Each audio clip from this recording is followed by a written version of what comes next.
Greetings, everyone. Please feel free to stand as we honor the family.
We are deeply saddened by the loss of Niklas Michael Steele.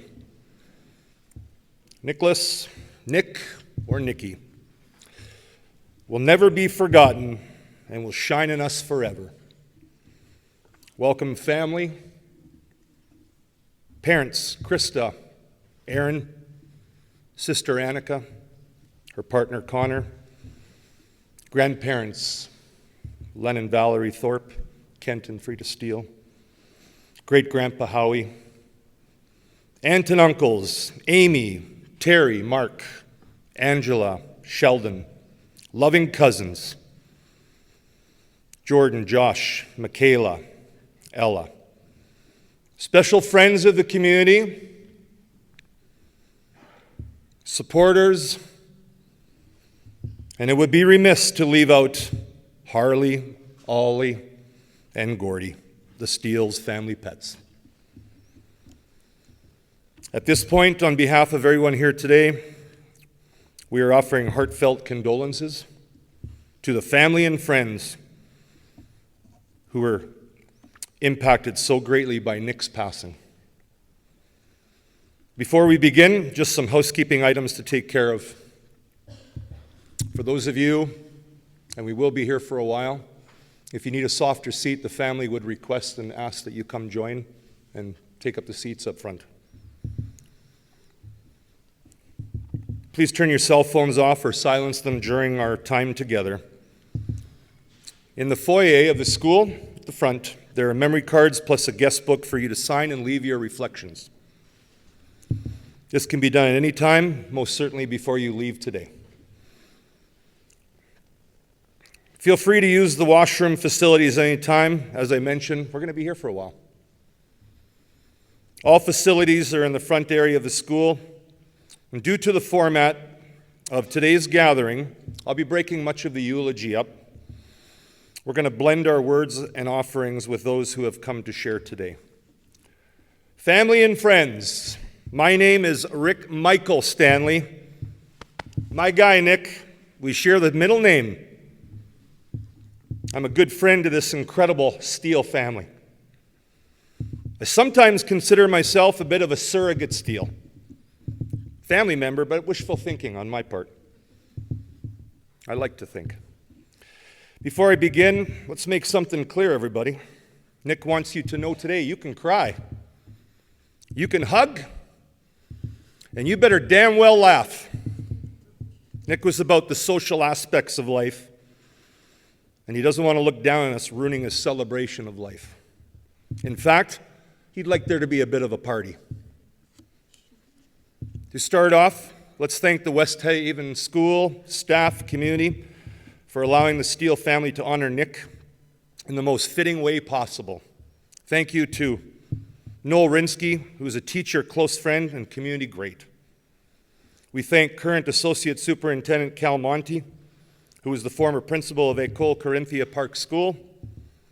We also send many thanks to the West Haven principal, Ray Cable, who was assistant principal and teacher at École Corinthia Park during the time when Nick and Annika attended school there. West Haven is a K-9 school, home to 804 students this year and almost 75 staff. Nick, as you'll hear later, has some fond memories of this building. Fun fact, did you know that Nick was a senior in grade 8 and a senior here in grade 9? Before we begin, at this time, I'd like to welcome Mr. Sean Murphy, Aaron's childhood friend, to come up and share a prayer with us today.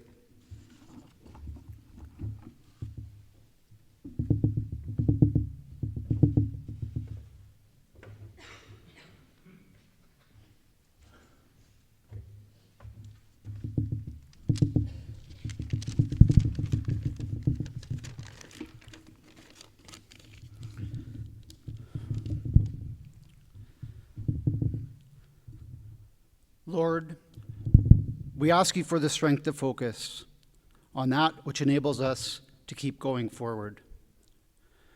Remind us that time will never erase the memories, and that for a moment we're not alone as we sit here together.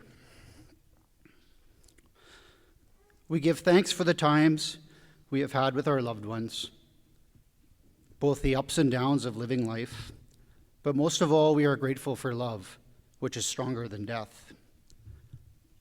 Help us to bear our sorrow without bitterness, to look forward slowly, one day at a time, and to gain some comfort from those who can help ease our pain. Be with us now as we encourage and support one another. Amen.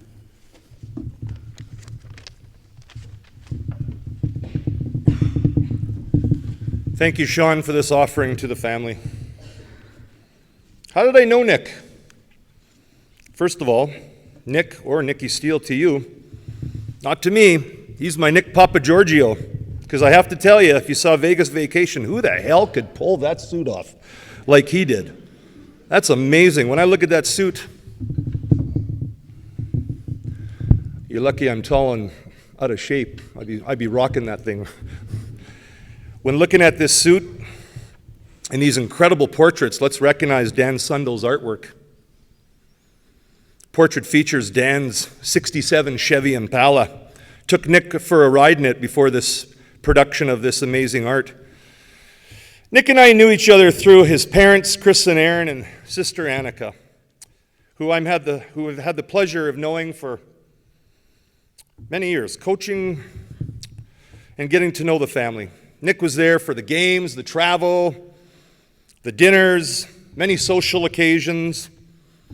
Fun fact about Nick, if you didn't know, there's a basketball camp that's been running for 30 years called Rocky Mountain Hoops. Many of you in this room attended that camp. Nick was actually the youngest camper ever to attend that camp at 8 years of age. In the summer months prior to Nick's graduation, Nick was a senior camper at our basketball camp, where he became the hit of the party on the night of the party. On the Thursday night after our talent showcase, I remember Nick getting the crowd of 170 campers singing together in harmony to one of his favorite Queen songs. That's right, Bohemian Rhapsody, you know it. He likes to sing that, it's going to come up later. In the video I have in my pocket and I keep with me, I see Nick going from group to group and getting everybody to join him in song and belt out his favorite lyrics. What a guy. Over the course of time, as we watched Nick grow and define himself, it became clear that his days of just being a little buddy to all that he encountered were now being a true grown-up friend. Nick came with a zest for life, a spirit unmatched by the masses, and energy to burn. Hence why that darn metabolism kept him so skinny.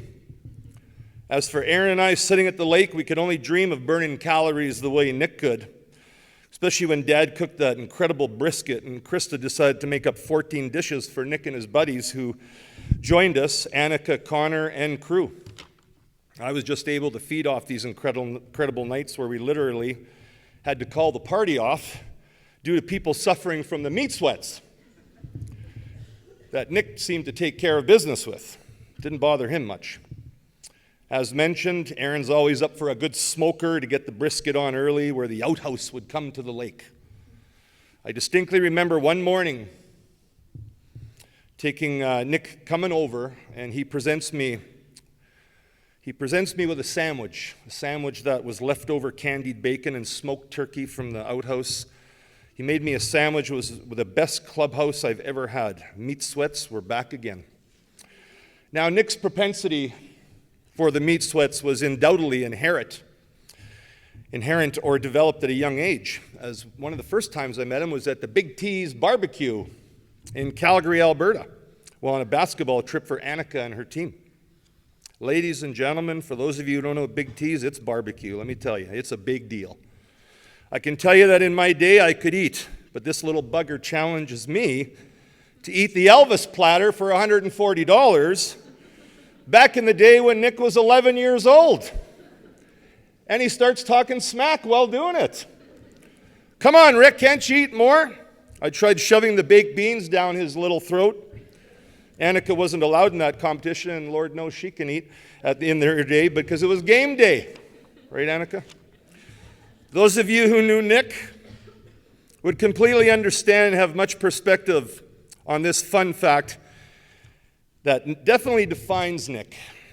What 19-year-old on this planet appreciates Seinfeld the way he does and lives many of the euphemisms by day that comes from this iconic series? I wonder if him and Aaron actually did the feats of strength at Christmas time, and I wonder how many times Nick pinned his father during Happy Festivus. You know what I loved? I loved Nick coming over to visit at the lake when Aaron and Krista would just get the cabin next to us. Him and I sitting down, having a beer together. I think he was 12 or 13 then, I can't remember. So. It was just recent. And we talked about everything, and we talked about nothing. Sounds like one of those Seinfeld episodes in true fashion. I think I was his Kramer. Hey, folks,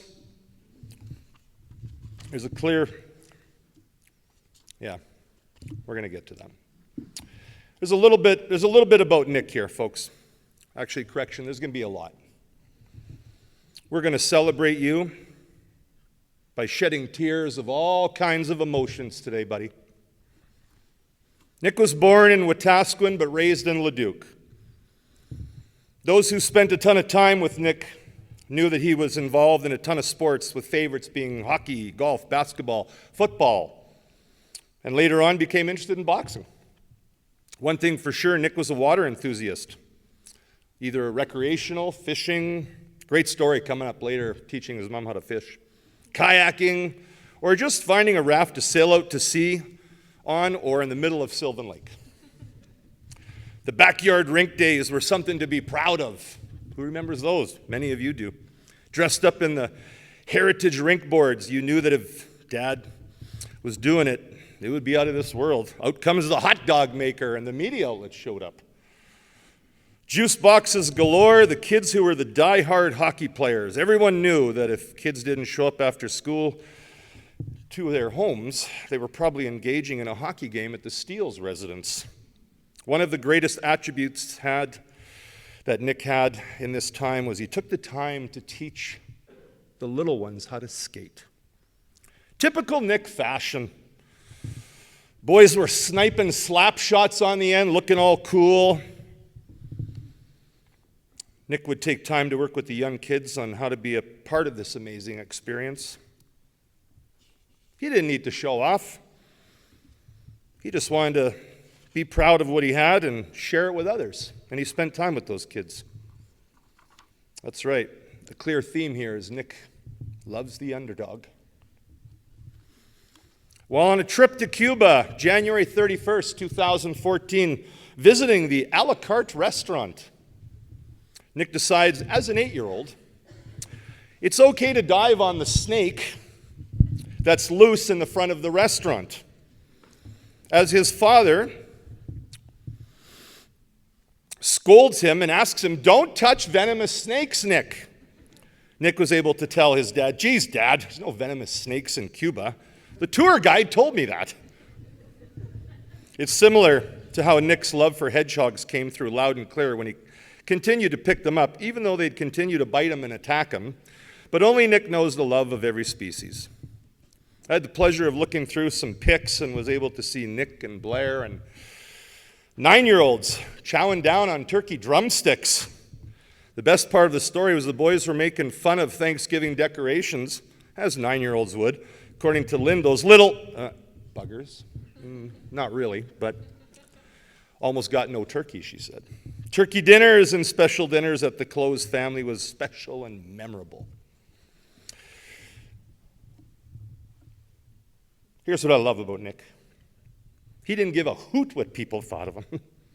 Whether it be dancing by himself in front of a mariachi band or dancing with his sister Annika at a wedding for cousin Emily where they took the floor over. Great video. We won't talk about the A&W parking lot where Nick had to christen it later on after the event, but he stole the show, and Annika was just proud to be a big sister to join the party. Nick was a perceptive young lad, and with Nick and Aaron living in a house with 2 strong-minded females, there's no doubt that certain times of the month created some energy or emotion in the house.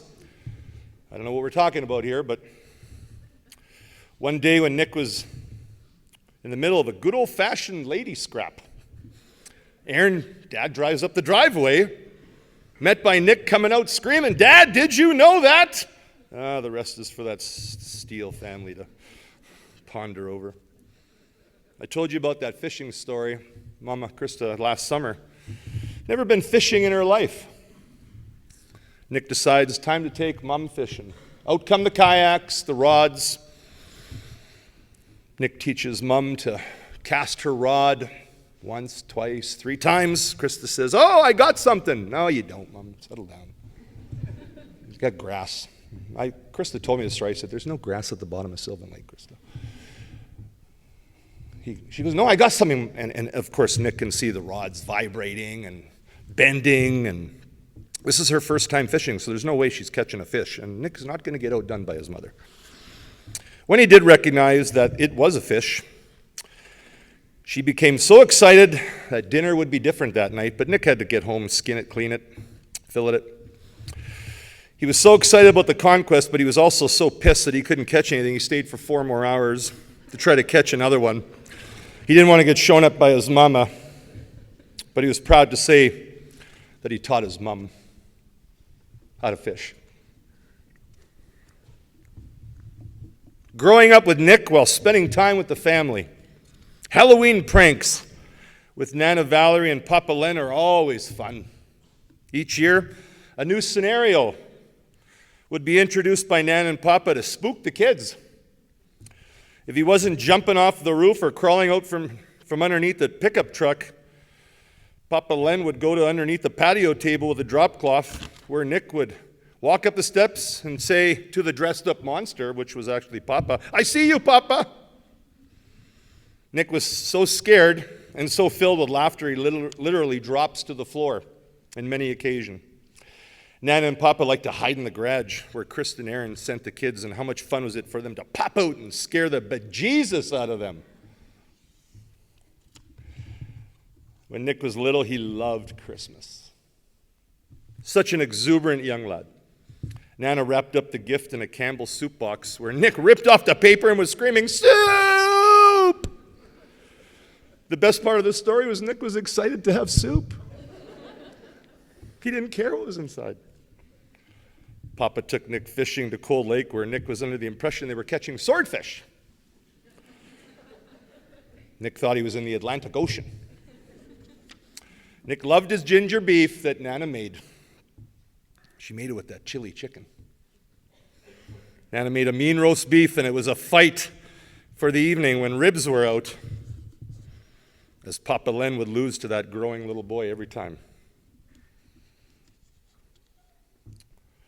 About 5 years ago, Nick was doing some landscaping on a hot day, about 36 degrees Celsius. Papa felt bad for him. Oh, he sent him a little text maybe 6 hours into the day after 36 degrees and sent him a picture of assorted popsicles and said, I bet you could really use one of these right now. You know what Nick said to him? You douche.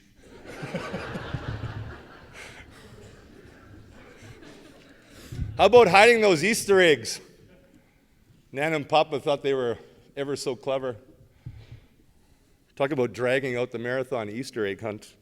Papa Len did such a clandestine operative hiding these damn eggs. Took Annika and Nick 4 to 5 hours to find them. They got so tired. Finally, Nana would have to put in a hot-cold portion of the game just to get these eggs. Papa said, no free rides in this house. Grandma Steele talked about how much fun it was to go to Sylvan Lake water slides. A song that came back to Grandma Steele in our conversation, a memory so fond of. Nick was about 4 or 5 years old. He loved singing.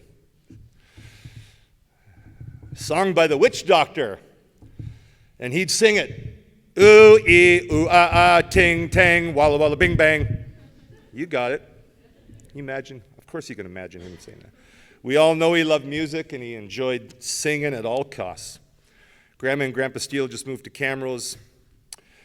One thing they looked forward to, and the last thing that Nick told him, was he wanted to come out and give his grandparents a good whooping in golf. Tough-talking Nick Steele, who loved his family. He taught Grandma recently to say, OMG. Did you text that too, Grandma? She remembers, everyone knew Nick's laugh was infectious, a belly laugh. Days at the pool in Glenifer Lake where Annika and Nick would just stay in the water all day. Memories forever. I was talking to Auntie Amy, who just appreciates Nick for his heart, but also for his status as a referee in the family. Because Jordan and Josh, the cousins, would literally come to blows, and it was Nick that was able to save the drywall from being ruined or keep anybody from visiting the hospital anytime soon. Nick's ability to settle disputes in the family was a skill, talent, and mostly a way for him to take care of his loving cousins. Hey folks, clear theme here as well. He loves that mediation role. I know his buddies know that. Auntie Amy fondly remembers the smell of the basement after the boys would play hockey downstairs for hours, as it truly was a hockey locker room. There was no question that the windows needed to be open. Speaking of cousins, Jordan and Josh, memories of Nick, they played hoops in the yard, games of horse 21 for endless hours, every minute they could. The cousins loved their time together. And it was special bonding that these young men cherished. Godmother and Auntie Ange would tell you that Nick had the greatest hair. Look at that hair. That's awesome hair. She loved rubbing his head, giving him noogies every time they would greet each other. He'd come towards her, arms out, head down. He knew it was coming, and he loved it. Full permission. Get the hair out of the way before we talk. Always a hug and a head rub. Favorite thing for Auntie Ange, and she'll ever crave those moments. One day, while out camping, Blair and Nick were shooting their airsoft guns. Where's this going? Cousin Ella was riding around on her little quad, where Nick shoots her in the head. Ella gave me permission, but to this day she still has a bump and a divot in her forehead. Left side. Uncle Sheldon, godfather, to Nick and Annika, declares, that's it. It's time for gun safety. No shit, Sherlock. Nick was the son they never had. They just loved how he was able to provide Uncle Sheldon with all those son things. They played games together, and the competitiveness with our whole family was so much fun to be a part of. Nick, Annika, and the girls spent every New Year's Eve together growing up. They would always make bets as to who would fall asleep first. Him and Michaela would always win together against Ella and Annika. The night before Niklas passed, he snuck into the house unannounced. Auntie Ange, standing in the kitchen. Nick would come up with her with a big hug. "Hi, Auntie!" And she was instantly so happy to hear him and have him home. They talked for a bit how excited he was to go skiing the next day. He gave a long second hug before he left the house. She will always cherish those last two hugs. He was loving and was always first to come up and give hugs every time they saw each other. What did Nick love? He loved his family and his friends in an unimaginable way that is so inherent. If you know the Steeles, you know what I'm talking about. Nick's zest for life revolved around his taste in music. I was told that by his buddy that Nick liked all genres to music except country. Boo, Nick. That's okay, but I digress. Nick loved the Beastie Boys. Sorry, Mom. He did. The fellas told me. Metallica, classic rock. Right on. Nick really had a love for his hip-hop, but more in an old-school theme. Snoop Dogg, Dre, many more to be mentioned. Although Steve and Nick disagreed on what genre of rap was the favorite. Hearing the family and friends take ownership over which songs Nick liked the most was most inspirational, because what I took from this was how Nick could fit any crowd, any size, any age, any era, even country.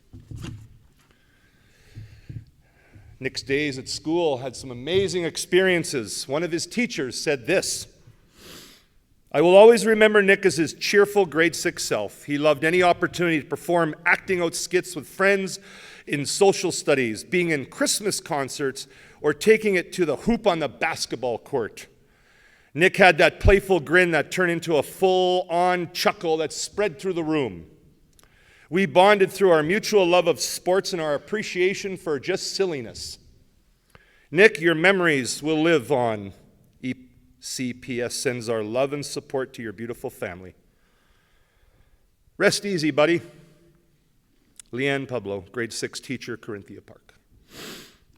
Another impactful educator had this to say: "At any age, Nick would always have the wow factor." Speaking of grade 6, Nick starred in the Christmas play, where he was delegated the role of the dancing tree for the audience. Wait till you see the video, it's a gooder. He tried out for the main role, but he didn't make it. So he decided that with no lines and as a tree of the costume, he was going to make this his show. Nick's dancing literally stole the show. When you see it, it's all you can focus on is Nick. Everyone else I could care less about. Heck, have you ever seen some of the grade 6 photos of Nick and his friends? My goodness, you might think you're hanging out with Motley Crue. You'll see it in a picture later on. It's great. Nick, you'll be known forever as the guy who took out and did things on your own time. Most people call it island time.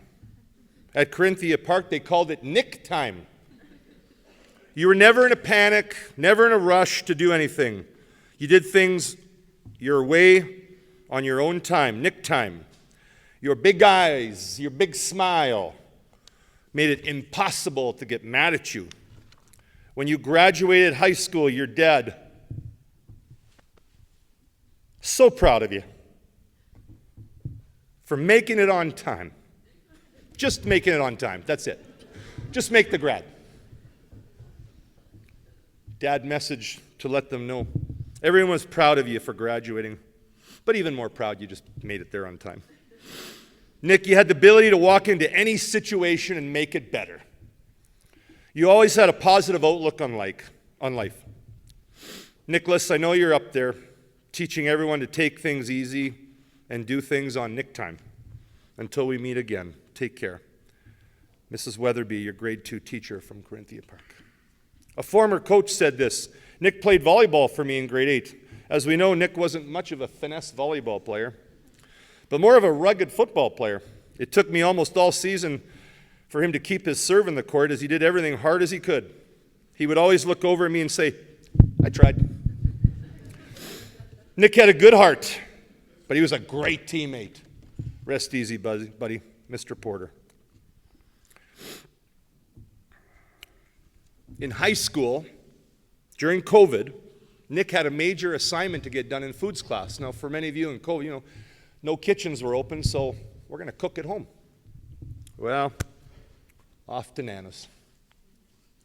We got to make a Saskatoon pie and a carrot cake. He would get the proper mentoring he needed, and Nana noticed he absolutely loved it. It was never a chore.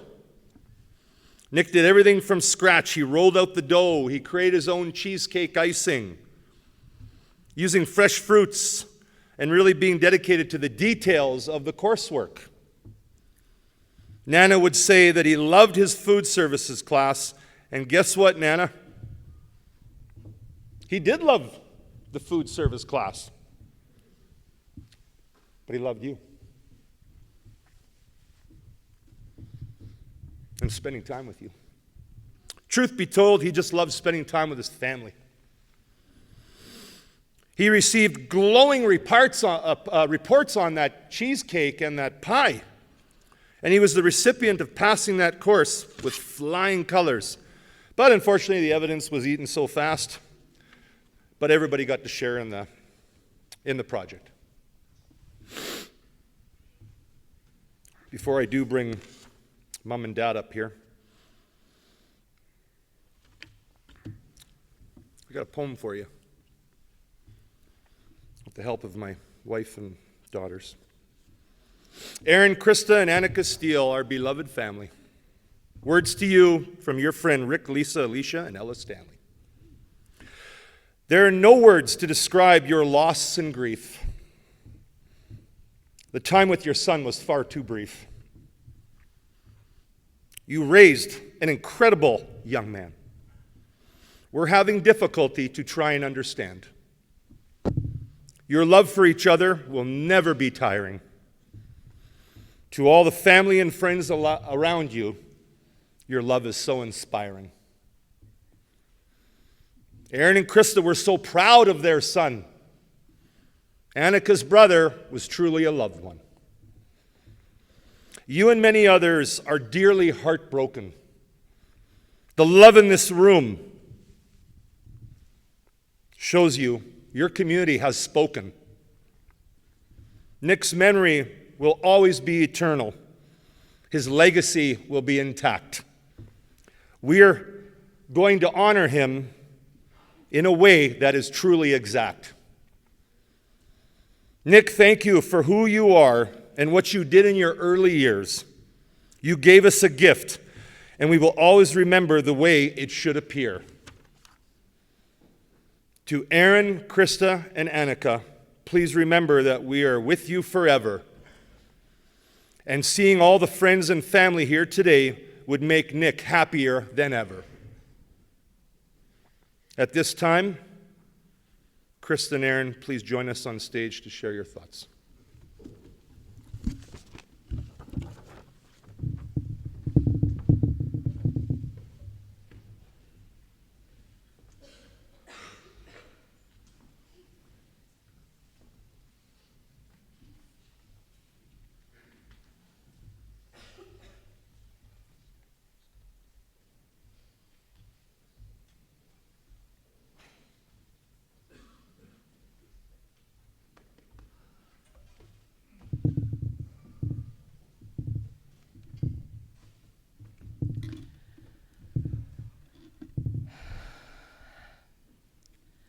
We want to first thank everyone for their generosity, time, and especially the kindness that we have been shown. This honestly speaks to how our son has touched so many people at different phases of his life. We want to thank everyone for coming today to celebrate our boy's life, from different provinces, from different countries, just from all over. I want to thank Nick's closest friends for holding vigil at my home this whole terrible week, doing everything to make sure that we're okay. We love you guys. I want to scream, and I just want to be angry at how our child was stolen from us so early. But instead, I have to see how lucky we were to have him for the short but incredible 19 years. How lucky we were to watch him grow and mature into this amazing human that would often buy sandwiches for homeless, offer life advice to good friends, or recognize a classmate feeling new or alone and make fast friends with them. Our boy was empathetic like no other. He knew if you were down or having a bad day, he would throw his long arms around you and tell you that it's okay, and he's gotcha. Nick was always offering a smile to those in need and loved being the clown in the room. He never cared about what people thought, never followed the pack. He was bold, he was independent, he was strong and fierce. He always stood up for the little guy. He just started coming into his own, started working, discovering different career routes, making his own money, and then he got bit by the travel bug and felt the need for adventure. I'm so thankful for my last moments with my little man. I got a huge hug and cuddle and many kisses on my head that last night I seen him. He bursted with excitement to show me his brand new skis and goggles, and he was just pumped to head out on a new adventure with Blair. Nick on the fly planned a trip to Durango, Mexico, which, if you don't know, is 3 hours north of Mazatlan. He planned this Durango, Mexico trip for 7 weeks with Miguel. Our one ask of Nick was to text or call us at least once a day. I called it needing proof of life. Nick laughed and made sure to contact us almost every day. Not quite. In true Nick fashion, he, of course, met new amazing families and friends. He loved this trip and the new people he met, and he spoke of them often. His videos and pics and stories were full of laughter, adventure, and a true testament to the fun that he had.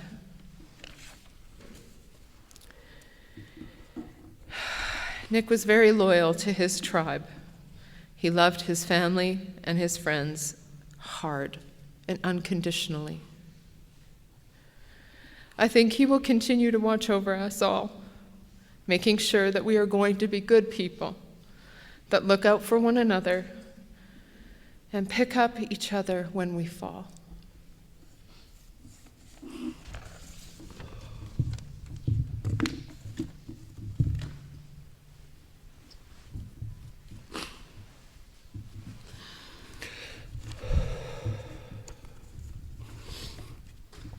A poem from Coach Brian, wordsmith. Each of us has a light, each of us within us, a light upon our soul. It's not a light we see ourselves, but it's a light that makes us whole. It rises when we're born, like the coming of a dawn, then shines so brightly others see it, and to the warmth they're drawn. They arrive in our lives to share the light,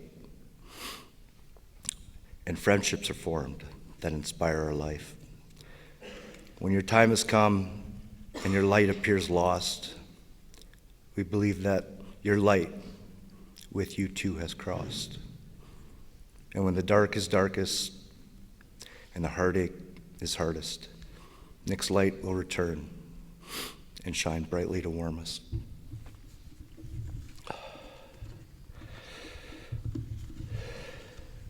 I have so many stories.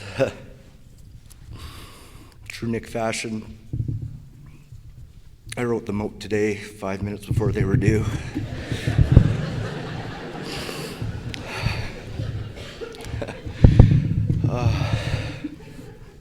Kid. Hockey games. We went to the Oilers a lot. And I'd never pay for parking. I told them that. And so, but I'd have to have a bucket of change in my pocket, because we'd have to stop at every guy playing a flute or banging on the drums and give them money. Nick was so happy to do that. One game we were sitting front row, 2010, Nick was 6, and he gets a puck in the first period. Linesman threw it to him. It was Eberle's first goal as an Oiler. He was so proud, and he was pumped and excited. And then immediately he looked around, and he wanted to give it to somebody. He wanted to give it to a younger kid. There was nobody around the front row. I think it was the third period. Ref comes up and gives him another puck. And this time he was like, "This is awesome." I was like, "It's cool, that's really cool, Nick." And he's like, kind of shaking his head.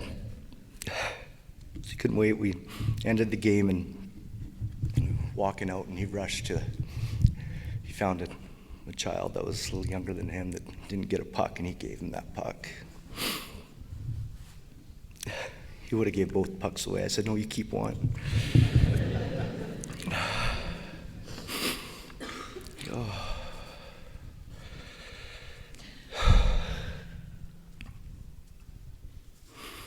Our close friends and family used to call Nick Mini-Me. But he was Mama's boy. He was every best part of his mom. Thank you. Thank you.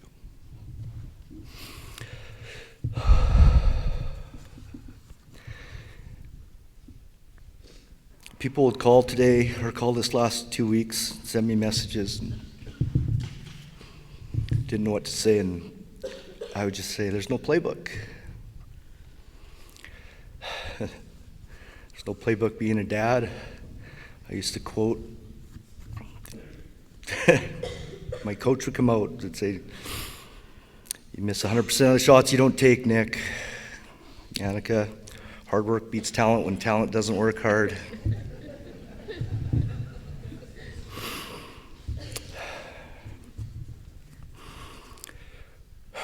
Proper preparation prevents poor performance.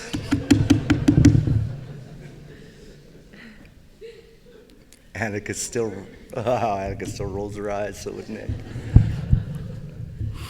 There's nothing that prepares you for what we're going through right now. But there's a playbook. Nick's playbook. He designed himself. He's one of a kind. He was enjoy life. Be generous with your time. Be generous to others. Help others when they need help. Be true to yourself. Don't judge. Just be kind. I'll miss him.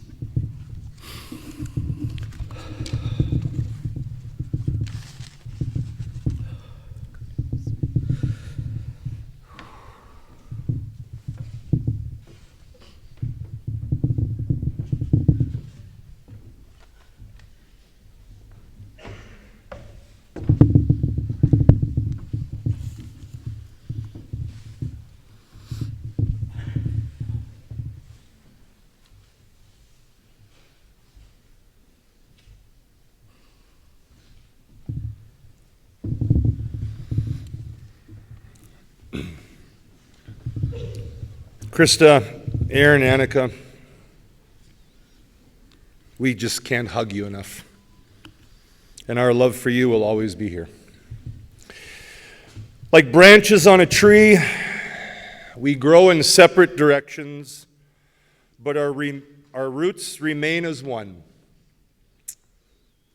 There can be no other better companion as a brother, and there can be no better friend than a sister. With the support of Connor and Peyton, I'd like Sister Annika to come up and join us on stage, please.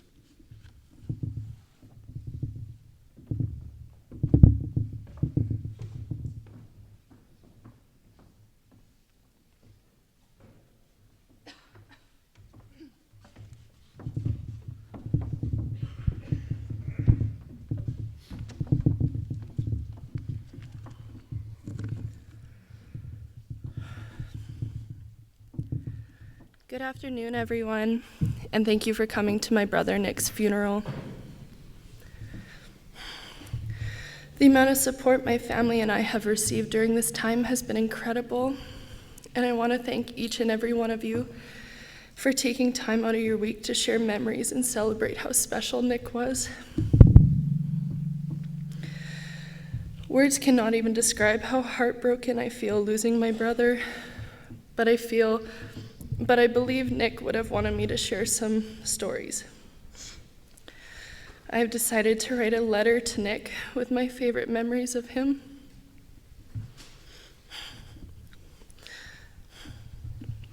Sorry. Dear Nick, hey buddy, it's your big sis.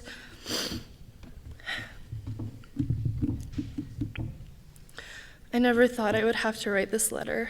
I miss you. I miss your goofy, one-dimpled smile. I miss your hugs, and I really miss that incredibly contagious, absolutely ridiculous laugh that would light up the whole room. I think I speak for everyone when I say we all wish we could hear that laugh just one more time.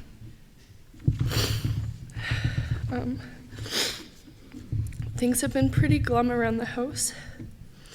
Everywhere I look, there's something that reminds me of you. This doesn't include the endless flowers, cards, and photos displayed.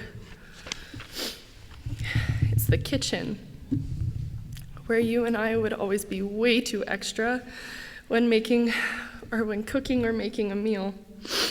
Something that would normally take 5 minutes to make would take us easily 30 minutes. Because we would have to make it as extravagant as possible. It's the wall in the dining room, where all the height ticks are on it. It was always a competition on who was growing more until you hit high school. Then it was a completely different story. It's the basement where we created some of my most fond memories. It's your room where you tried teaching me how to play Call of Duty or NBA 2K, even though I was absolutely horrible at it. I have so many memories with you that this letter could probably go on forever. But I want to share with you the ones that really stuck out to me and the ones that I think stuck out for you. When we were young, do you remember when you would get in shit from Mom and Dad? And you'd be crying. I loved you so much, and I wanted to take all your pain away. So I would cry 10 times harder and tell Mom and Dad to stop getting mad at you. I remember the dinosaur you used to carry around and how, no matter the situation, no one was taking it away from you. In fact, one of our family photos had to be cropped just enough to hide the dinosaur that you were holding. I have fond memories in our basement, like when we turned our air hockey table into a Lego land.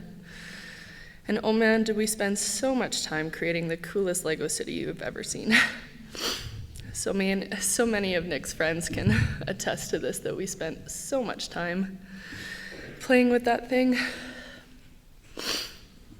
Or when we would build forts and we would use every blanket and pillow in the house that we could find, only to have our fun ruined when Mom saw what a disaster we made.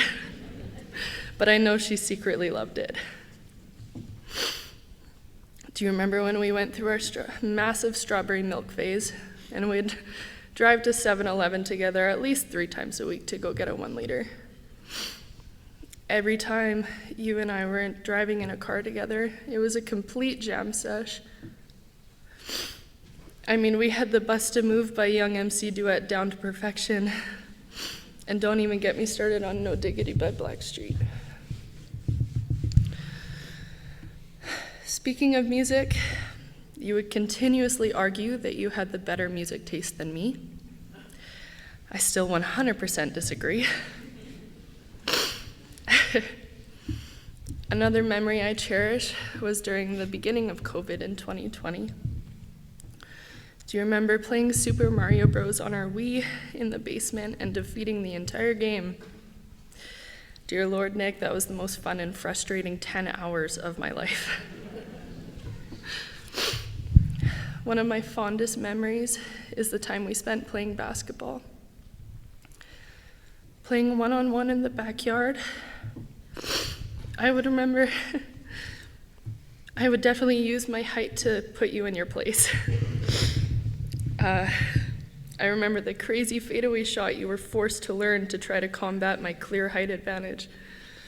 That is until you went from 5'6" to 6'3", and then suddenly the competition was a little more fair. In high school, I would be away from home training for basketball.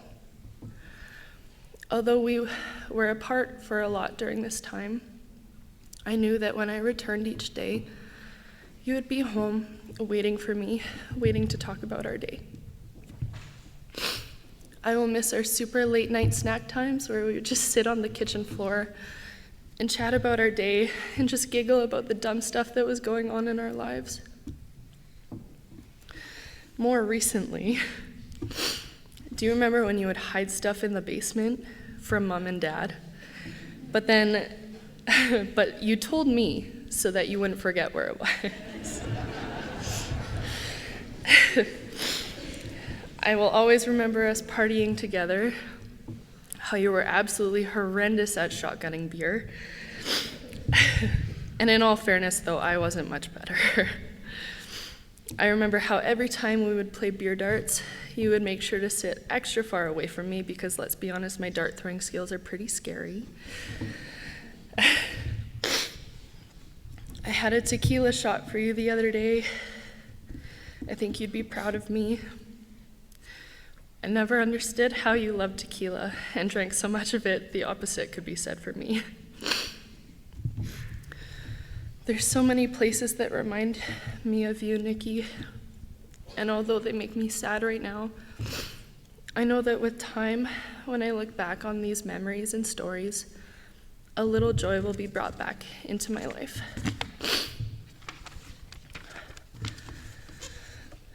I could go on forever about all the fond memories I have with you.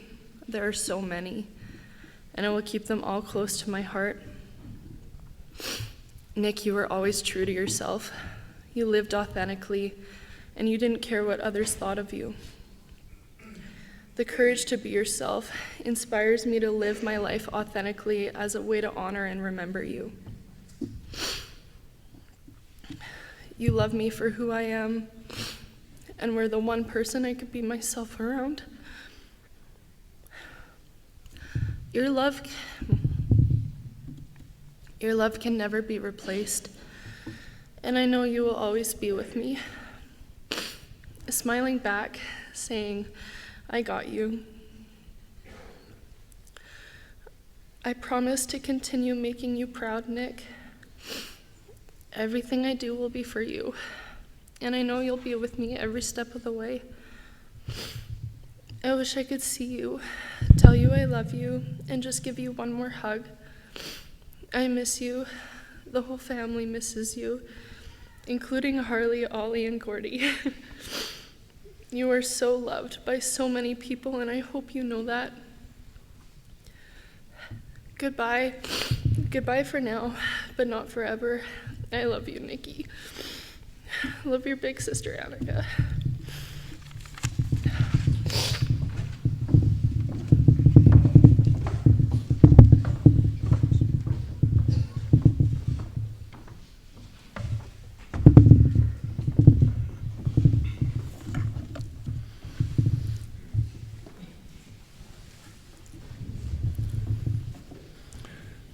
Annika, such beautiful words. You are so special to me. I want you to know that your brother loved you so much. As Jima would say, more than life itself. At this time now, I'd like to call Ryan and Diana Heck to come and join us as they have a message for the family.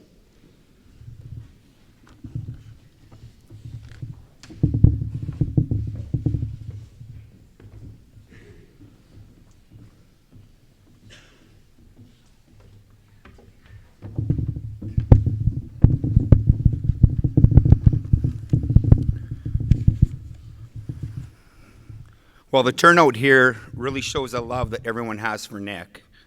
Our family had the fortune to know Nick since he was in a high chair, and our kids, well, he was a part of their lives from as far back as they can remember. And as we've gathered our thoughts over the past couple of weeks, we've had an opportunity to remember Nick for the person he was. From a little guy who was not afraid of the water at the lake to our camping trips, so many memories. One that stands out is when Brianna was ripping around on her bike. Nick hadn't quite mastered it yet. Well, it was within that day that Aaron and Ryan had him whizzing around the campground in Drumheller. To more recently with him riding a donkey, and what I'd call getting bucked off at the Switzer family campout. And of course, his Seahawks. I have another word for them, but I'm not going to use that. And my Jets. Most everyone rags on me about the Jets. Even Aaron was sympathetic enough to cheer for them for a brief period of time. But every time I'd see Nick, he'd have a grin and a laugh and a snide comment about my Jets. Nick was charismatic, loving, funny, thoughtful, and had a spectacular zest for life. Over the past several days, we've had an opportunity to spend time with Nick's friends, whom we might add are some outstanding young men. A lot of them are wearing the Chicago Bulls hats. You guys look awesome today. They've shared numerous stories with us, and a lot of them that made us smile and laugh. And a lot of them made us say, wow, what a guy. As Krista mentioned, Nick spent this past Christmas in Mexico. And what did he do on Christmas Day? He had a trunk full of clothes, sweaters, shirts, attire for the less fortunate. And there he is, handing them out, Mexican Santa.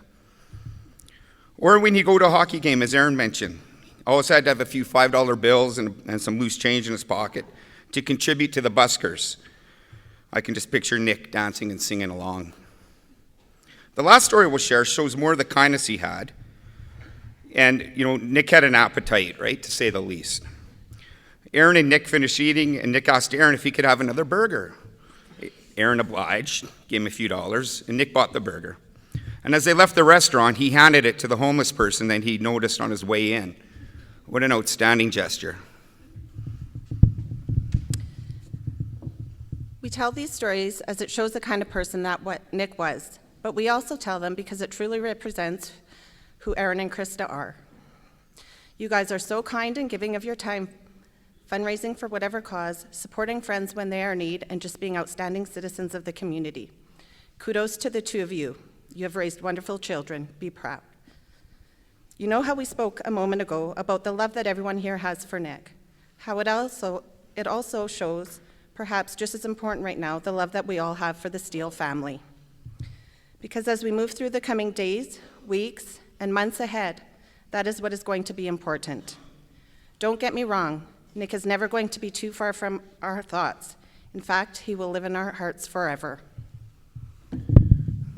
Right now, however, is a time for all of us to continue to show our love for Aaron, Krista, Annika, and Connor. I want the four of you to know that you're going to continue to feel all of our presence and all of our love, and that we're all going to be there for you as you heal.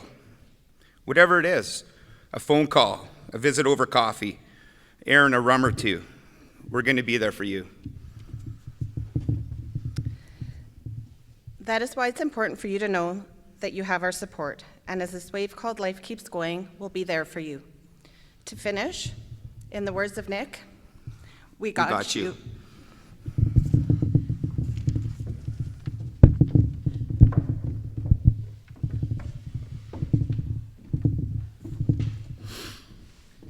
Thank you, Ryan and Diana.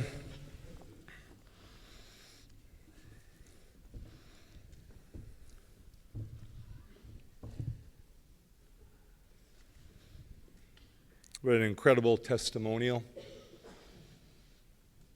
The coffee I get, rum? That's new.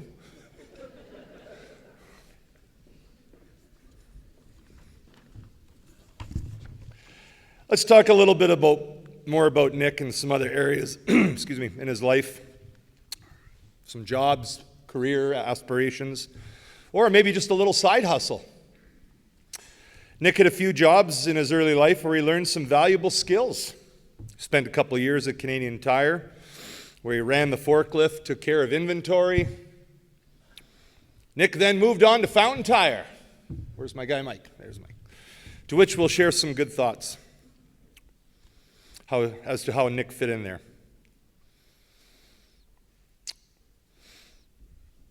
London's favorite story. Nick's latest career move was with the Horizon Drilling, where Auntie Andrea was able to introduce him to the new role of being a forehand. Nick needed to buy more coveralls, and while entering the common area, it was clear that Nick was quite engaged with Brittany, singing, "Tell Me Why." He seemed to have this love for the Backstreet Boys. Nick found his love in every situation and was engaged in any song fest you could think of, didn't matter where it was. Nick did the heavy haul course out of Red Deer College, where he worked week on, week off in Fort McMurray. He was finding himself. He was young. Knowing Nick and such a personality, it would be hard not to think of him, as Aaron and I discussed, in business or something related to customer service where he can just do what he does best and work with humans. He was a man of fact-finding, looking for a career pathway, but no rush. Nick time, maybe, I think we heard. He was exploring his industry before his trip to Mexico that was mentioned earlier. Many of Nick's friends are here today, and I mean many. Whether you went to Corinthia Park, West Haven, or the Comp, or you work side by side with Nick professionally, personally, we clearly know how he was loved. I sat and listened to his friends for a while and loved to hear them talk about Nick in such candid and heartfelt way. When we talk about friends, we start with how many of these connections paved the way for extensive relationships that linger through this community. Heck, it was Nick and Blair that were best friends at an early age. Because they spent so much time together, Krista decides to approach Lynn at Sobeys and tells her, well, our boys are best friends, so we're going to be best friends. I'm not sure if Lynn saw the crazy lady approaching, but you'll see in a video later during Christmas 2015, Blair and Nick would wear the Speak Out mouth guards and the boys would belt out Bohemian Rhapsody. Get ready, folks, it's a highlight. In November of 2015, Call of Duty Black Ops 3 comes out. Guess who had the first copy? That's right, Nick. Blair decides, I'm moving to the Steeles. He was there for 10 days. This is around the time I got close to the Steeles, so Aaron and Krista went out the night the first game was released, the day the game was released, and left the boys to their own avail. Well, Aaron and Krista returned home at 6 a.m. That's because they were at my house having rum. But they treated the boys to breakfast sandwiches. Blair remembers that fondly. And then it was back to gaming, and blaming. Hey, Blair, I'm curious if you slept at all in 10 days. COVID quarantine would not stop the boys from interactions because the boys would listen to their parents and stay in their homes, even, in fact, in their rooms. But Warzone came out. Warzone game was a hit. Boys were older. It was time to drink some beer and have some late-night gaming interactions. However, by 4 and 5 in the morning, both sets of parents of Nick and Blair, being in their rooms, would kick them off their games because the mom and dads were tired of them screaming and swearing at each other through the monitor. Geez, parents, what's your problem? The boys were following COVID rules. Relax. Welcome back, Miguel. As your travels from Durango are more than appreciated. Adventures to Mexico, the real Mexico, was important to Nick. Inland, and not, as Krista pointed out, 3 hours, not some tourist spot. And he recently was there visiting his good friend. Miguel remembers how Nick took him in as a good friend when Miguel came to Leduc. Introduced him to the fellas in foods class. Did you make one of those Saskatoon pies and those cheesecakes? You should have went to Nana's house. That's where I'm going. To Miguel, Nick was his best friend in Canada, always making plans for the future. He taught him how to speak English and how to communicate as a teenager, as an adolescent, which is kind of a different language. Being a high school principal of 2,200 students, I get it. But he taught him how to be a loyal friend. I was talking to Ty the other day. Ty will tell you, Nick taught him how to be a better friend and how to support others. Just like Dad said, just be kind. Just have empathy. That's what he did best. He was a good friend that was always there. In high school, the fellows would hang out. They loved their parties. Nick was super honest, super loyal, and super kind. Wow. Ashton and I were talking. Nick was always there to talk to. He always had the right answer. Didn't matter if it was right or wrong, but he would bring people, help them back to life, and make sure they weren't counted out. Remember, he liked the underdog. He included everyone. Nick was never to leave someone alone or by themselves. His zest for life and connections inspired him to take care of people. Ashton will tell you that Nick was an angel to him, and he won't forget that. When he was with Nick, they never took their cell phones out. Wow. Whether it was talking about their fears or their happiest moments in life, they spent time together. He'll tell you it was a real human experience. Ashton said Nick was his best friend. He had never met anyone like him. While spending time at Sylvan Lake, I remember that summer, I was there. With Connor, Annika, Nick, they hit the water, but Connor and Annika had to go get more drinks. Probably to my cabin. However, Nick and Ashton sailed out to sea and had to be rescued by a jet ski, as they didn't realize how far they floated out. Steve remembers that Nick always got everyone to pull up their pants. They always teased each other about opposite dress styles. Nick loved his reggae. Steve liked his gangster rap. They agreed to bounce their music back and forth, but in the end, Steve only got 2 songs.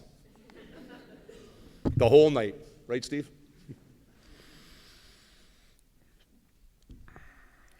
Remember I said, Steve will echo this, if Nick spotted someone by themselves, Nick would never let anybody sit alone. Nick always invited everyone over, regardless of what mom and dad said. And even if they were sleeping, they found a way. Right, fellas? Now, Steve, I have some advice for you. I've known the Steele family for a long time. I doubt they didn't know. In fact, they were probably chuckling. Both boys remember when they stole Nick's personal belongings. Nick got after him and taught him a good lesson in manners. There's way more to this story, but I had a good laugh, and I'll keep that one for a different audience. Kelty said that when she first met Nick, he offered her a place to stay. They became good friends immediately. Nick was always there for her and took care of her when she was down and needing a friend. I told you about Mike earlier. September 13, 2021, Nick started working at Fountain Tire, where he spent a year. Nick started as a yard laborer, and Mike was able to show him how to change tires eventually. One day when they had the shop rolling, the former owner, Randy, comes walking through the shop where Nick controlled the music system in the middle of the day. And Randy asked whose music was playing. Nick pops up and makes the claim and responds, "That's mine, do you like it?" Mike says, Randy responded, "Nick, your music gives me an itch on the roof of my mouth that I can only scratch with a shotgun." What does that even mean? Mike, my guy.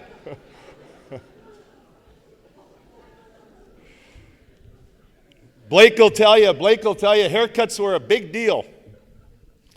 That's a good haircut. That's a great haircut. I think Blake felt Nick might have had 3 haircuts between the ages of 8 and 11. Maybe even just 1. Before I continue and we move on to the next phase, at this time I would invite anyone, in particular maybe someone from Nick's tribe, as Krista referred to you. Are there any wishes that you'd love to share with us today, or any words that you would offer? Feel free to come and join me.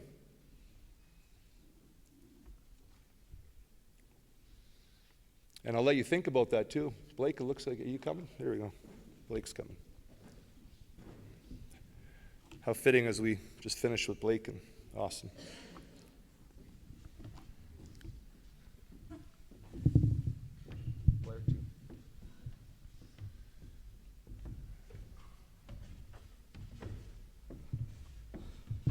A lot of people here.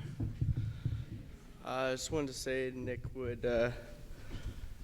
and loved each and every single one of you. It's a lot harder to say stuff in front of this many people, but Nick loved you all, so yeah. I'm shy.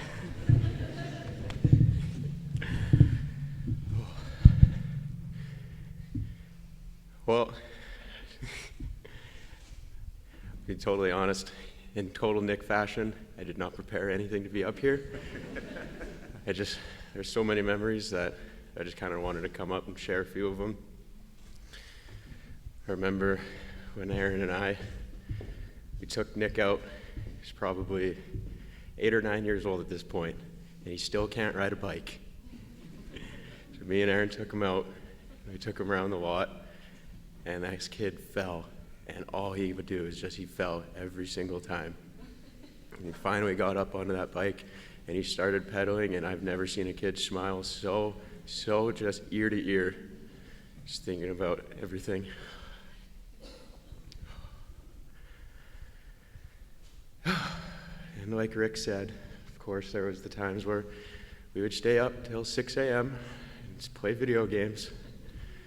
I was still awake when Aaron and Krista came home with breakfast sandwiches.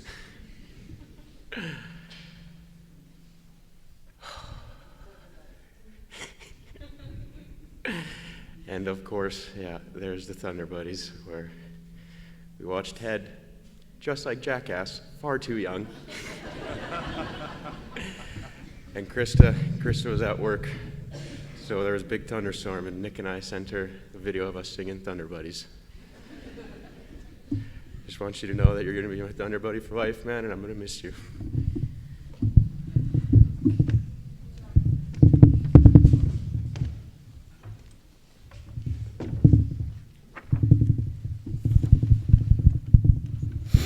Love those guys.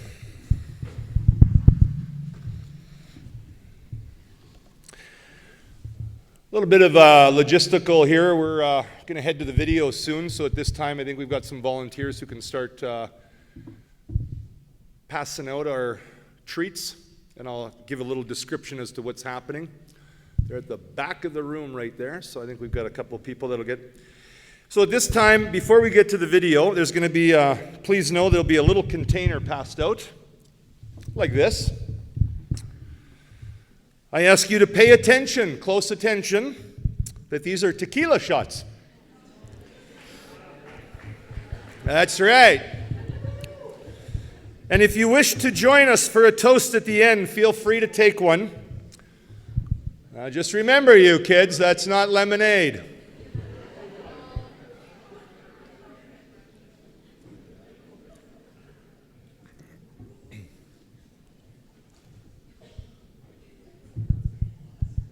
I'm sorry.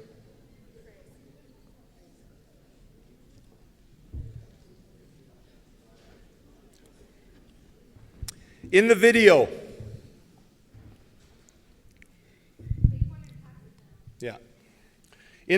Michaela will open us up with Hallelujah. I want you to remember when you watch this video, because Mom was very emphatic about this, and I listened to Mom. The video will show you how Nick loved life to the fullest. The video will show you that opinions don't matter. The video will show you that he wants you to live your life with enthusiasm, heart, and emphasis. In this tribute is an amazing testament of how we could look to Nick as a guide to reclaim the fun factor in our lives. You will see crocodiles, love, full throttle belching taught by Lynn, love, quotes, love, life experiences, love, recreation, sports, living life to its fullest by eating, celebrating like nobody else. Let it roll.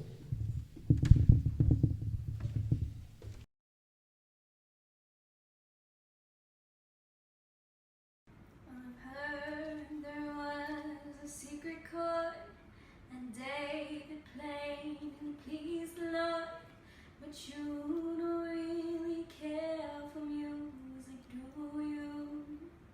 Well, it goes like this: the fourth, the fifth, the minor fall, the major lift, the baffled king composing, hallelujah, hallelujah.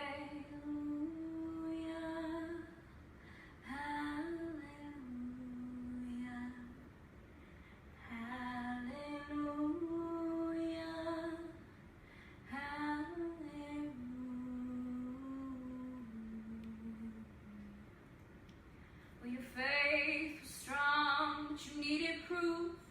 You saw her bathing on the roof, her beauty and the moonlight overthrew ya. She tied you to her kitchen chair, she broke your throne and she cut your hair, and from your lips she drew a hallelujah, hallelujah, hallelujah, hallelujah, hallelujah.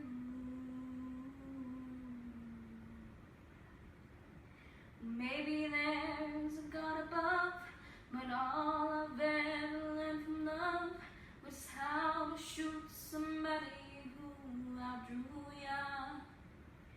It's not a cry that you hear at night, it's not somebody who's seen the light, it's a call and it's a broken hallelujah, hallelujah. Hallelujah, hallelujah, hallelujah, hallelujah, hallelujah.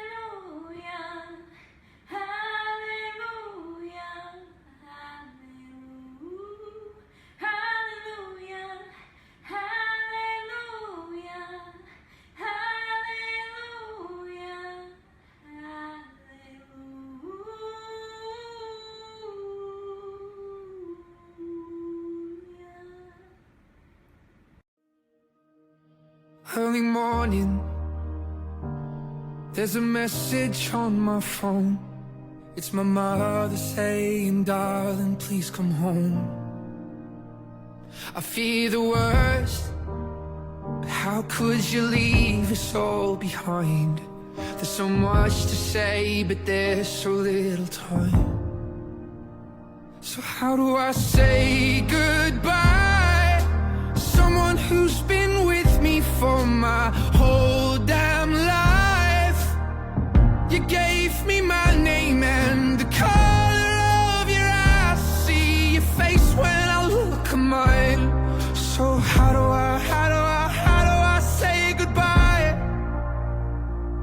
When I couldn't, you always saw the best in me. Right or wrong, you were always on my side. But I'm scared of what life without you's like. And I saw the way she looked into your eyes. And I promise if you go, I will make sure she's alright. So how do I say goodbye? Someone who's been with me for my whole damn life. You gave me my name and the color of your eyes. See your face when I look at mine. So how do I say goodbye? And there's no way you could ever let me down. Gonna steal some time and start again. You'll always be my closest friend. And someday we're gonna make it out. Do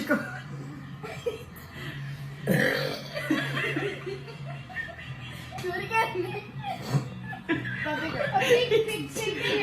I think I can. A huge one now. Come on, Nick, you can do it. I think I can.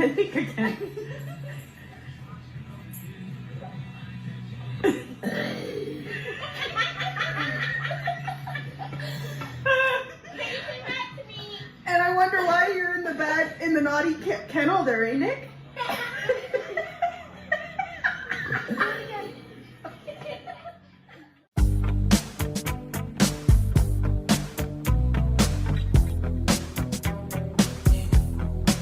This right here, tell me what goes out to everyone that has lost someone that they truly love. Come on, check it out. Seems like yesterday we used to rock the show. I laced the track, you locked the flow. So far from hanging on the block for dough. Notorious, they got to know that life ain't always what it seemed to be. Words can't express what you mean to me. Even though you're gone, we still a team. Through your family, I'll fulfill your dreams. In the future, can't wait to see if you open up the gates for me. Reminisce sometime, the night they took my friend. Try to black it out, but it plays again. When it's real, feeling's hard to conceal. Can't imagine all the pain I feel. Give anything to hear half your breath. I know you're still living your life after death.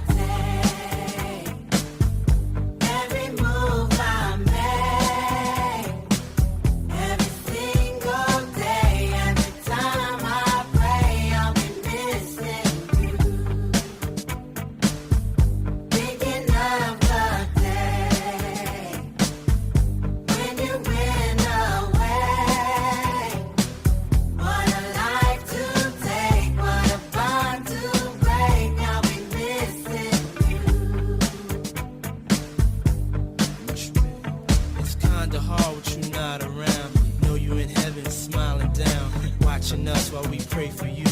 Every day we pray for you. Till the day we meet again. In my heart is where I keep you, friend. Memories give me the strength I need to proceed. Strength I need to believe. My thoughts big, I just can't define. Wish I could turn back the hands of time. Us in the six, shop for new clothes and kicks. You and me taking flicks, making hits, stages they receive you on. Still can't believe you're gone. Give anything to hear half your breath. I know you're still living your life after death. Every move I make, every single day, every time I pray, I'll be missing you. Thinking of the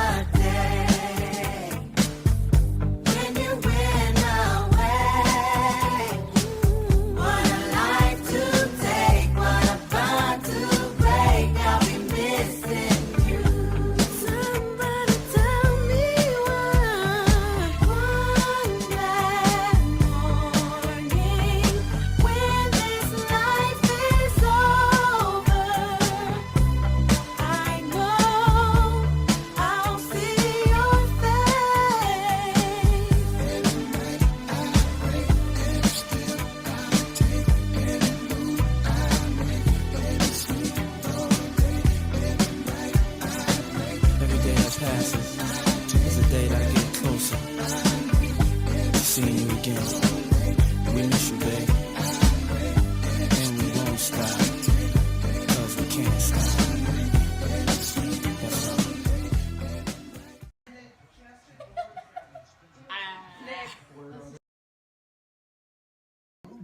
Okay, you're right. We got that guy.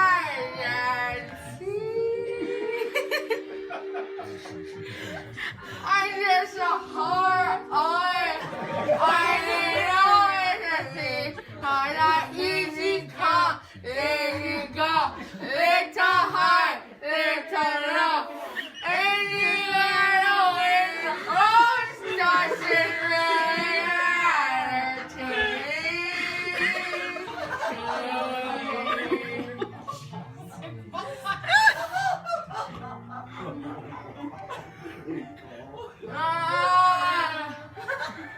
Just children, but I gotta get 6 heads. Oh, the chicken is dead. I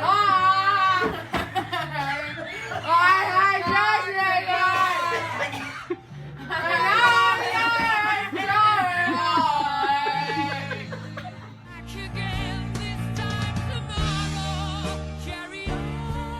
Carry on, as if nothing really matters.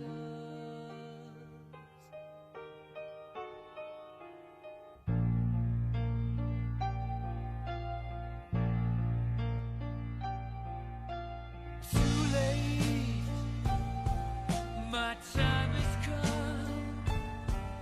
Sent shivers down my spine, body's aching all the time. Goodbye, everybody, I've got to go. So you wanted the eggs Benedict with the sausage on the side? Mom? Is that what you recommend, Nicholas? Is that what you recommend? What do you mean? Here, stand back a little bit. Is that what you recommend to me? What do you mean? Well, what is the best thing on the menu? Yeah, I did. The crab omelet The crab omelet and the omelet. and the omelet. No, I'm just kidding. It's the omelet and the eggs Benedict. The eggs Benedict. Okay, I will have the eggs Benedict with the sausage. That's good. Yes, please. Nick, can you just turn around so I can look at you? Oh, perfect. Good. Mommy, did you already get your order? I did. Yes, the server did come give me my order. Thank you. Hello. I will have what? Menu stuff? Thank you. Mom, happy Mother's Day.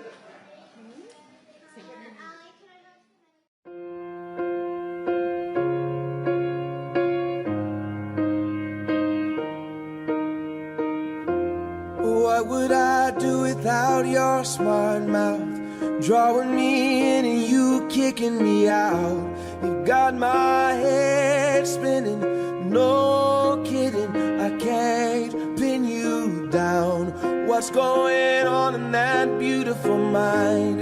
I'm on your magical mystery ride, and I'm so dizzy, don't know what hit me, but I'll be alright. My head's underwater, but I'm breathing fine. You're crazy and I'm out of my mind, 'cause all of me loves all of you. Love your curves and all your edges, all your perfect imperfections. Give your all to me, I'll give my all to you. You're my end and my beginning. Even when I lose, I'm winning, 'cause I give you all of me, and you give me all of you. How many times do I have to tell you? Even when you're crying, you're beautiful too. The world is beating you down. I'm around through every mood. You're my downfall, you're my muse, my worst distraction, my rhythm and blues. I can't stop singing, it's ringing in my head for you. My head's underwater, but I'm breathing fine. You're crazy and I'm out of my mind. 'Cause all of me loves all of you. Love your curves and all your edges, all your perfect imperfections. Give your all to me, I'll give my all to you. You're my end and my beginning. Even when I lose, I'm winning. 'Cause I give you all of me, and you give me all. Here's Niklas skiing for the first time. He's doing awesome. Yeah, Niklas! Woo!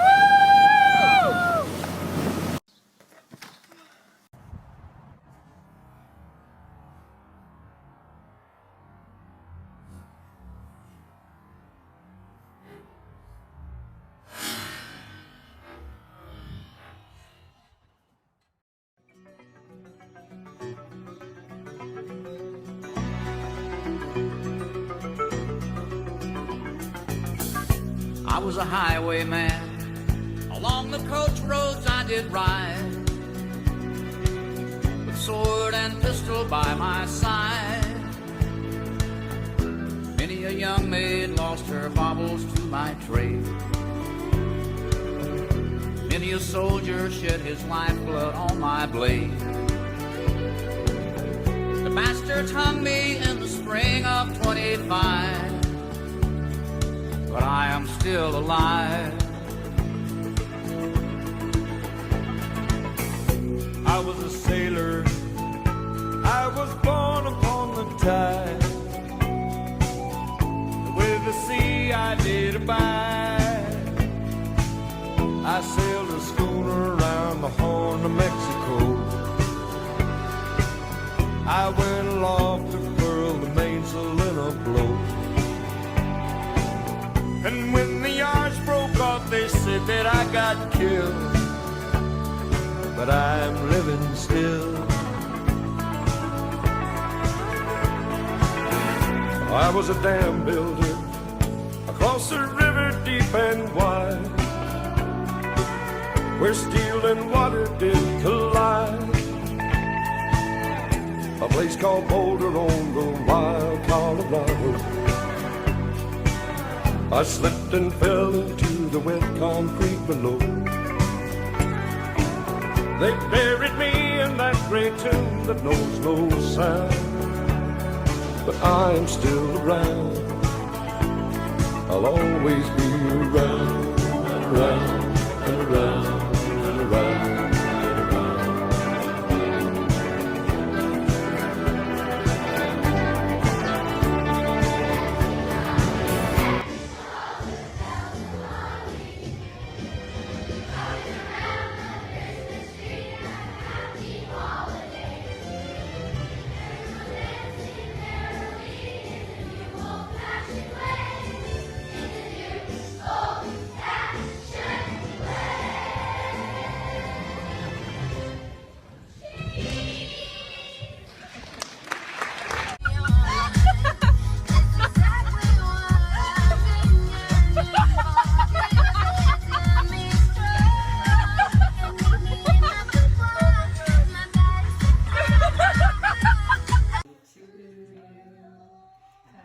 Birthday to you.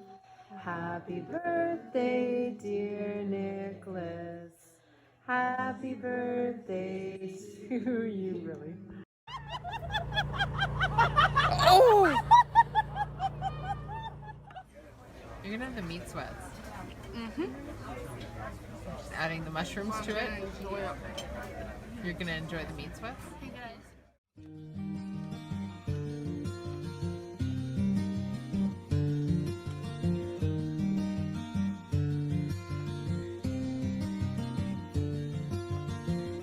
I took my love, took it down. I climbed a mountain and I turned around.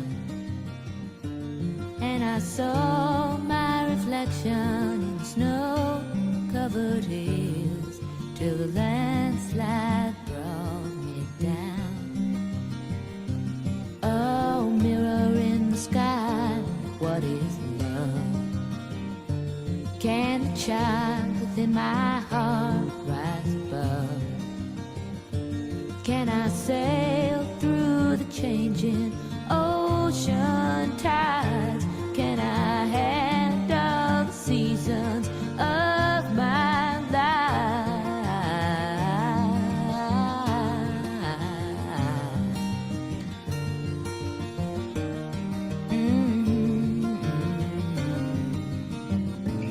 Well, I've been afraid of changing, 'cause I've built my life around you. But time makes you bolder, even children get older, and I'm getting older too.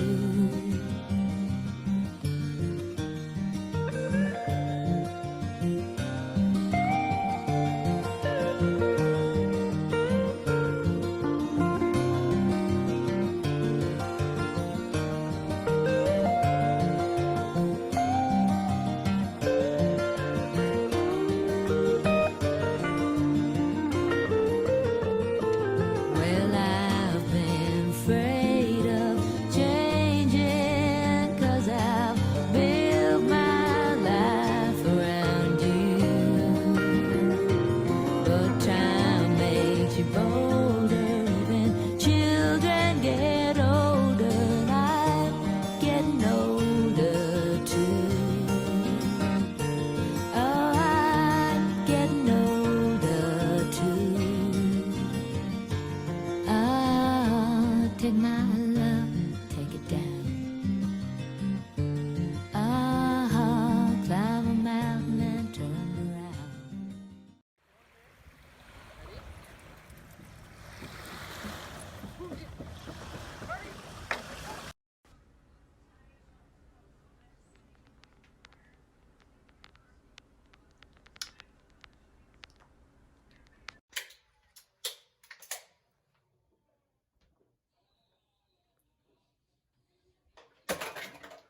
Oh, Aaron was the fastest. I cracked mine after.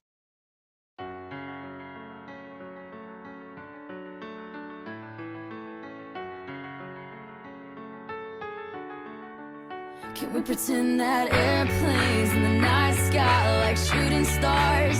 I could really use a wish right now, wish right now, wish right now. Can we pretend that airplanes in the night sky like shooting stars? I could really use a wish right now, wish right now, wish right now. Yeah, I could use a dream or a genie or a wish to go back to a place much simpler than this. 'Cause after all the partying and smashing and crashing, and all the glitz and the glam and the fashion, and all the pandemonium and all the madness, there comes a time where you fade to the blackness. And when you staring at that phone in your lap, and you hoping but them people never call you back. But that's just how the story unfolds. You get another hand soon after you fold. And when your plans unravel in the sand, what would you wish for if you had one chance? So airplane, sorry I'm late. I'm on my way, so don't close that gate. If I don't make that, then I switch my flight, and I'll be right back at it by the end of the night. That airplanes in the night sky like shooting stars. I can really use a wish right now, wish right now, wish right now. Can we pretend that airplanes in the night sky like shooting stars? I can really use a wish right now, wish right now, wish right now. Yeah, somebody take me back to the days before this was a job, before I got paid, before it ever mattered what I had in my bank. Yeah, back when I was trying to get a tip at Subway, And back when I was rapping for the hell of it. But nowadays we rapping to stay relevant. I'm guessing that if we can make some wishes out of airplanes, then maybe, yo, maybe I go back to the days before the politics that we call the rap game. And back when ain't nobody listened to my mixtape. And back before I tried to cover up my slang. But this is for Decatur, what's up, Bobby Ray. So can I get a wish to end the politics and get back to the music that started this shit? So here I stand, and then again I say, I'm hoping we can make some wishes out of airplanes. Can we pretend that airplanes in the night sky like shooting stars? I can really use a wish right now, wish right now, wish right now. Can we pretend that airplanes in the night sky like shooting stars? Okay, right, still worried about your offense first, and then when the D comes, you react. Nice, right? Good, yeah. React, nice, right? It's almost like they can't hit you. You're not worried about the D, right? You're worried about offense. Snapping the jab out. And reading, right? And as you get better, you read my body language too. Like, is he loading up? Ah, good. So even if you're off beat, even if you're a bit slow, as long as we're defending, that's the most important thing. You're not always going to counter. But when we do, commit to it. We've come a long way from where we began. Oh, I'll tell you all about it when I see you again. When I see you again.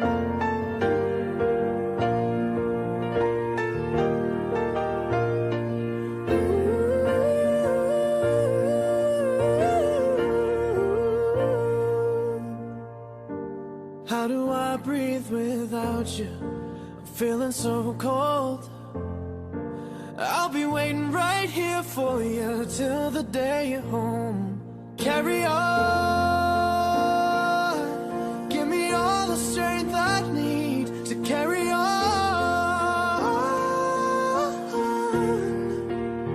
So let the light guide your way. Yeah. Hold every memory as you go, and every road you take will always lead you home. Oh, it's been a long day without you, my friend, and I'll tell you all about it when I see you again. We've come a long way from where we began. Oh, I'll tell you all about it when I see you again. When I see you again.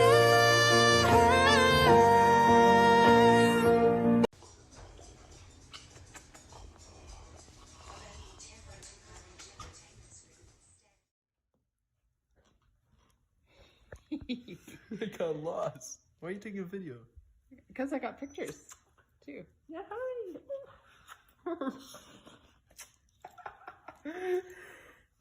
God, they're just all...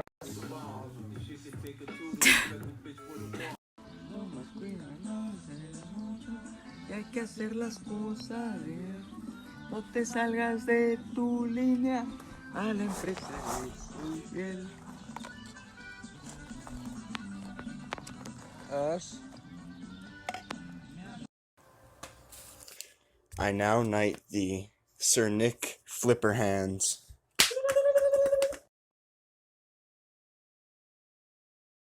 Yeah!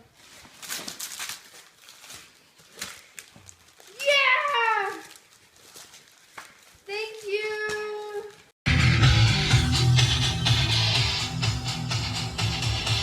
Keep going. Du hast mich.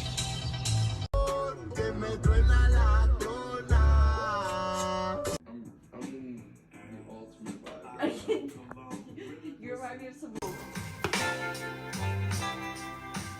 But it's too late now. I've let her go.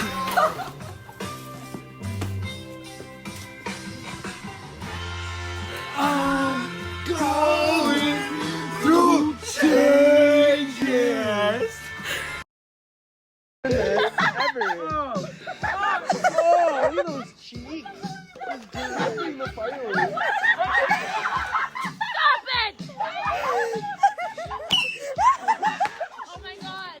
For real? Yo, as soon as you get to Mazatlan, you call me. Call me, FaceTime me. If I don't answer, keep calling, and I fucking answer, and then we get crazy. Whatever you want, I got you.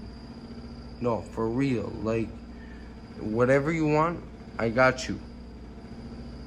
I am the gringo in Mazatlan, like, and everywhere in Mexico. I am the gringo.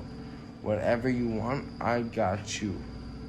Hit me up as soon as you fucking get here.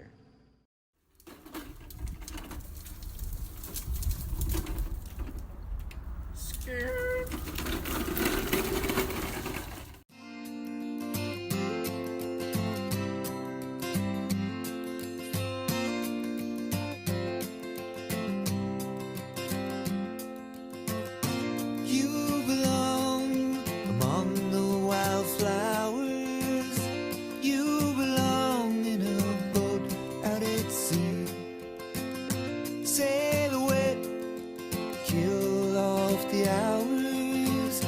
You belong somewhere you feel free.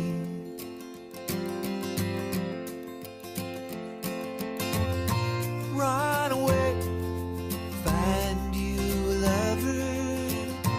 Go away, somewhere all bright and new.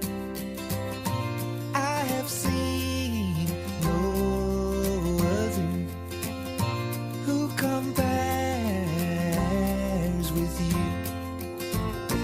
You belong among the wildflowers. You belong in a boat out at sea. You belong with your love on your arm.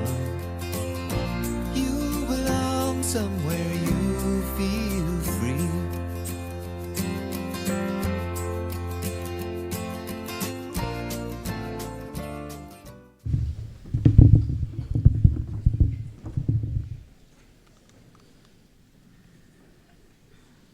One for you, Nick.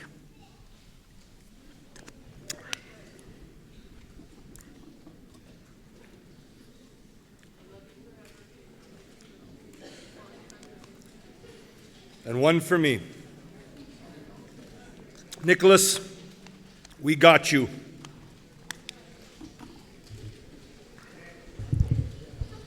Well, I think we can now understand what it means when Aaron Christianica would say Nick was a happy, happy, happy kid. In fact, he was never mad at anyone. He loved everyone around him. He absolutely loved life. He treated everyone around him better than he treated himself. He was a selfless person who loved to love.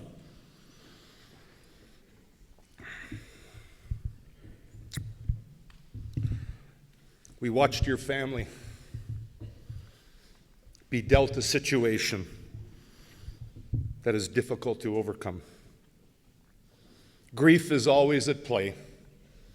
We don't really overcome, but we learn to manage. We learn to manage our feelings with the help and support of others around us, just like Ryan and Diana said. One thing, as an observation, it is truly a testament and words that cannot describe the power of community as how I've watched you embrace the Steeles. Wow, folks. Your love, your empathy, your kindness, and your spirit has carried the Steeles through this tragic time. I am in awe of the collective heartfelt support that exists in this community. Each person in this school today, and many more who can't be present with us in person but watch afar, played significant roles in the lives of the Steele family. So many to thank and so many to recognize. Well, everyone, as we come to the end of this part, of the service. You saw a lot of quotes up there. Nick would like to leave you with a message. As he spoke emphasis, he's telling everyone right now, Kobe Bryant was right. The biggest mistake we make in our life is thinking we have time. And I'll add to that. Don't take time for granted. Don't be naive. Love everyone around you and make the most of every interaction. Make the most of every conversation.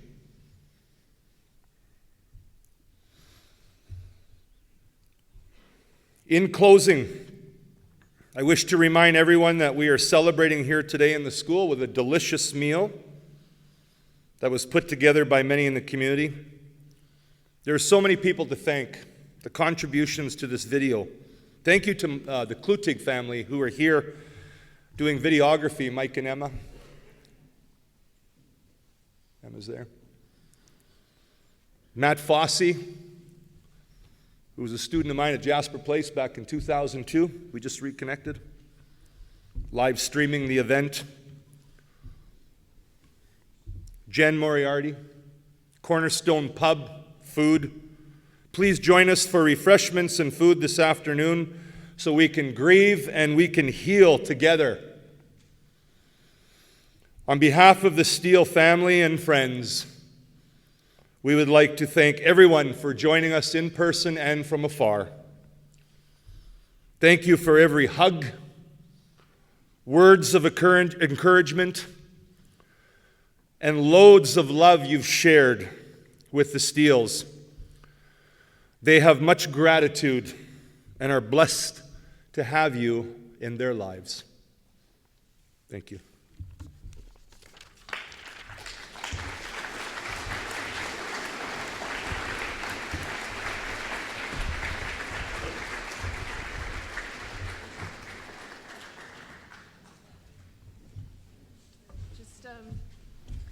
Just again, thank you very much. There's catering outside, so please feel free to eat up. We've got lots of food.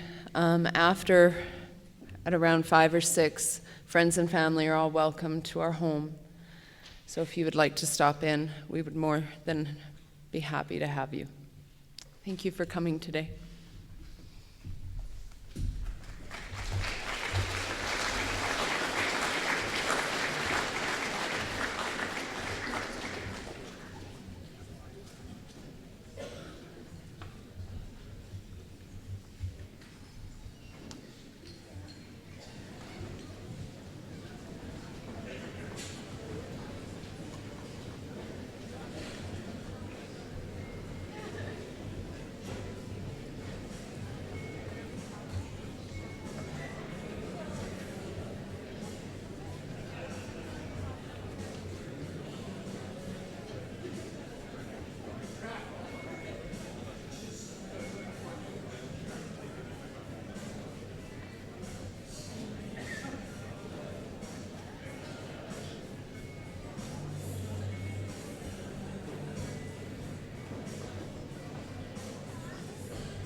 Over there.